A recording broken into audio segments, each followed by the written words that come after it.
ना इधर ना उधर, सीधे मुद्दे पर नजर। और क्या है आज की खबर, आप देखना शुरू कर चुके हैं न्यूज़ 18 पुनीत के साथ। तो फिलिस्तीन में जिस तरीके से इजराइल कार्रवाई कर रहा है, अब उस कार्रवाई को लेकर कई देशों से रिएक्शन भी देखने को मिल रहा है।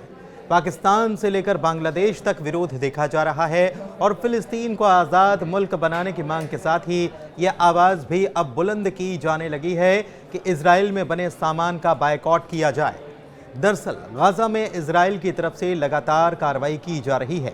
सबसे बड़ी बात यह है कि इजराइल पर यह आरोप भी खुले तौर पर लगने लगे हैं कि वो आम फिलिस्तीनियों को भी टारगेट करने में लगा है।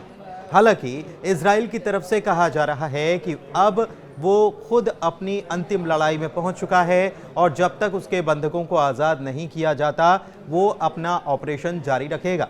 बताएं कि इजराइल के रक्षा मंत्री इजराइल काट्स ये खुद मान चुके हैं और उन्होंने बीते 1 महीने से गाजा में की जाने वाली सप्लाई चेन को बंद कर रखा है।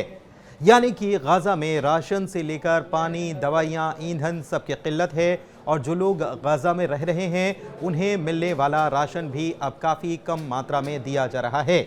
उधर इजराइल की तरफ से ये जो कार्रवाई की गई है उसका कई मुस्लिम देशों में विरोध देखने को मिला है। पहले खबर बांग्लादेश से आई, जहां पर फिलिस्तीन के समर्थन में ये नारेबाजी हुई और हंगामा हुआ, तो दूसरी तरफ पाकिस्तान में भी इजराइल के बायकॉट की खबरें आनी शुरू हो गईं। हद तो तब हो गई जब मालदीव जैसे देश से भी इसे लेकर खबर आई और प्रतिबंध तक का फैसला ले लिया गया। सारी खबर एक एक करके हम आपको बताने वाले हैं। बात पहले पाकिस्तान की कर लेते हैं। फिलिस्तीन के गाजा पट्टी में इजराइल के हमलों को लेकर पाकिस्तानी संसद में प्रस्ताव पारित हुआ। सोमवार को नेशनल असेंबली में सर्वसम्मति से यह प्रस्ताव पारित कर दिया गया और इस प्रस्ताव में इजराइल के हमलों की जोरदार तरीके से निंदा की गई। पाकिस्तानी संसद में हामिद रजा ने कहा कि जितना इजराइल इस हमले का दोषी है उतने ही गुनहगार चुप रहने वाले मुसलमान देश भी हैं। उन्होंने कहा कि इजराइल का नरसंहार तो होलोकॉस्ट से भी 10 गुना बड़ा जुर्म है और ये जुल्म भी है। इस दौरान मुफ्ती तकी उस्मानी ने मुस्लिम देशों से इजराइल का पूरी तरह से बहिष्कार करने तक की अपील की थी। पाकिस्तान के पंजाब में इजराइल विरोधी प्रदर्शनकारियों ने अमेरिकी फास्ट फूड रेस्टोरेंट KFC के आउटलेट पर लूटपाट और तोड़फोड़ की। कट्टरपंथी इस्लामी ग्रुप तहरीके लब्बैक पाकिस्तान यानी कि TLP के हमले में KFC के एक कर्मचारी की मौत हो गई। स्थानीय पुलिस की तरफ से ये जानकारी सामने आई है।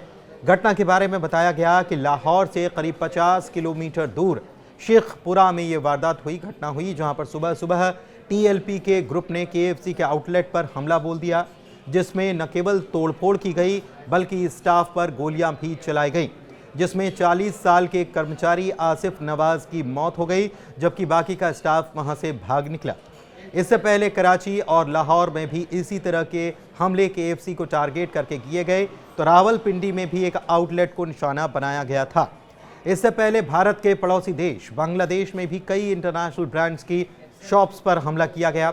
दरअसल कुछ दिनों पहले बांग्लादेश में भी इजराइल विरोधी प्रदर्शनकारियों ने कई इंटरनेशनल ब्रांड्स की शॉप्स को लूटपाट उसमें की और तोड़फोड़ की थी। प्रदर्शनकारियों ने बाटा, KFC, पिज़्ज़ा हट और प्यूमा जैसे ब्रांड्स के शोरूम में रखे सामान को नुकसान पहुंचाया था। बांग्लादेश में यह घटना उस वक्त हुई थी जब हजारों लोग फिलिस्तीन के साथ एकजुटता दिखाने के लिए सिलहट, चटगांव, खुलना, बारिशाल, कमिला और ढाका में सड़क पर उतर आए थे। माना जा रहा है कि यह हिंसा उन फेक न्यूज़ के चलते फैली जिसमें यह दावा किया गया था कि ये सारी कंपनियां इजराइल से जुड़ी हुई हैं। बताएं कि KFC एक अमेरिकी बेस्ड कंपनी है और इसके आउटलेट्स इजराइल में ज़रूर हैं। हालांकि 2021 में KFC ने इजराइल के तेल अवीव में मौजूद मार्केटिंग फर्म टिकटुक टेक्नोलॉजीज़ का अधिग्रहण किया था और इसके बाद KFC अभी जांच का सामना भी कर रही है। आपको याद होगा कि बीते महीने 18 मार्च को इजराइल और हमास के बीच 2 महीने का सीज फायर टूट गया था। इजराइल ने 18 मार्च को गाजा पर हमला बोला था, जिसमें 1000 से भी ज़्यादा लोगों की मौत हुई थी जबकि 3000 से ज़्यादा लोग इसमें ज़ख्मी हुए थे। दूसरी तरफ इजरायली सेना ने रफा का बाकी हिस्सा गाजा के संपर्क से काट दिया है। रक्षा मंत्री इजराइल काट्स ने बीती 12 अप्रैल को इसकी पुष्टि की थी और कहा था कि इजरायली डिफेंस फोर्स यानी कि IDF ने मोरा कॉरिडोर पर कब्जा कर लिया है, जिससे कि रफा का गाजा पट्टी से संपर्क कटा है और मोरा कॉरिडोर दक्षिण गाजा में एक ऐसा रास्ता है जो उसे गाजा पट्टी से अलग करता है। बताएं कि इजराइल की तरफ से गाजा में नाकेबंदी 2 मार्च 2025 को शुरू की गई थी और इजराइल ने हमास पर बंधक बनाए गए 58 लोगों को रिहा करने का दबाव बनाने के लिए यह कदम उठाया था। इजराइल का मानना है कि गाजा में पहुंचने वाली मदद को हमास हथिया लेता है, जिससे आम जनता तक मदद पहुंच ही नहीं पाती। उधर मेडिसिन सेंस फ्रंटियर्स यानी कि MSF ने गाजा की फिलिस्तीनियों के लिए सामूहिक कब्र उसे बता दिया है। मेडिकल एड फॉर फिलिस्तीन के निदेशक महमूद शलाबी जो हैं, उन्होंने कहा है कि बीते 18 महीनों में ये सबसे खराब स्थिति है। बुनियादी ज़रूरतें पूरी नहीं हो पा रही हैं और हमले फिर से शुरू किए गए हैं। गाजा हेल्थ मिनिस्ट्री ने कहा है कि गाजा संघर्ष शुरू होने से अब तक 51,000 से ज़्यादा फिलिस्तीनी मारे गए, जिनमें आधे से ज़्यादा महिलाएं और बच्चे हैं। 18 मार्च को सीज़ फायर खत्म होने के बाद से कई और लोगों की मौतें हुई हैं, जो कि संख्या 1000 को पार कर चुकी है। कार्ड्स ने इधर गाजा के लोगों को धमकी देते हुए कहा है कि हमास को भगाने और सभी बंधकों को रिहा कर जंग को ख़त्म करने का आखिरी मौका है। अगर ऐसा नहीं हुआ तो ये सब गाजा के दूसरे इलाकों में भी होना शुरू हो जाएगा। दूसरी तरफ इसी घटनाक्रम से नाराज मालदीव ने इजरायली नागरिकों के देश में आने पर प्रतिबंध लगा दिया। बांग्लादेश ने अपने पासपोर्ट में इजराइल नहीं जा सकते को जोड़ दिया। दरअसल बांग्लादेश में पासपोर्ट पर एक नई लाइन जोड़ दी गई और ये लाइन जो है वो कुछ इस तरह से है कि ये पासपोर्ट इजराइल को छोड़कर दुनिया के सभी देशों के लिए वैलिड है। मालदीव की संसद में एक प्रस्ताव पारित कर इजरायली नागरिकों के देश में प्रवेश पर प्रतिबंध लगाने का भी ऐलान कर दिया गया। टाइम्स ऑफ इजराइल की रिपोर्ट बताती है कि मालदीव ने कहा है कि वो फिलिस्तीनी लोगों के साथ मजबूती से एकजुट है और गाजा के समर्थन में यह कदम उठा रहा है।